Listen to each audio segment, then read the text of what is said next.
Summer டைம்ல மத்தியான நேரத்தில் எடுத்துக்கிறதுக்கு செம்ம ரெஃப்ரெஷிங்கான தர்பூசணி பால் சர்பத் இப்போ எப்படி செய்யலான்ட்டு பார்க்கலாம்.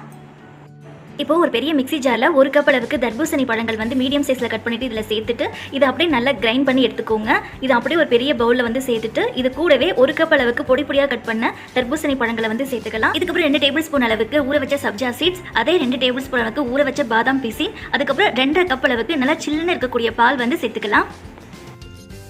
இப்போ பால்லாம் சேர்த்ததுக்கப்புறம் நல்லா கலந்து விட்டுக்கோங்க. இப்போ ஓரளவுக்கு நல்லா கலந்ததுக்கப்புறம் இதில் நன்னாரி சிரப் இல்லாட்டி ரோஸ் மில்க் சிரப் ரெண்டில் நீங்கள் எது வேணாலும் சேர்த்துக்கலாம். நான் எனக்கு வந்து பார்த்தீங்கன்னா நன்னாரி சிரப் வந்து இதில் சேர்த்துக்கிறேன். ஒரு 2 குழிக்கரண்டி அளவுக்கு சேர்த்துக்கிட்டாலே போதுமானதாக இருக்கும். அதாவது பழங்களுடைய இனிப்பு சுவையும் நன்னாரி சிரப்போட இனிப்பு சுவையும் உங்களுக்கு கரெக்டாக இருக்கும். அதுக்கும் மீறி உங்களுக்கு கொஞ்சம் வேணும் அப்படின்னா 1 ஸ்பூன் சக்கரை சேர்த்துக்கோங்க, போதுமானதாக இருக்கும். இப்போ இது எல்லாத்தையும் நல்லா ஓரளவுக்கு கலந்ததுக்கப்புறம் தேவையான அளவுக்கு ஐஸ் கியூப்ஸ்லாம் சேர்த்துட்டு நல்லா கலந்துட்டு பரிமாறினா செம்ம டேஸ்டான தர்பூசணி பால் சர்பத் ரெடி ஆயிடுச்சு. இந்த தர்பூசணி பால் சர்பத் மத்தியான நேரத்தில் எடுத்துக்கும் போது நல்லா ரெஃப்ரெஷிங்காக குளிர்ச்சியாக இருக்கும். நீங்களும் செஞ்சு பாருங்க.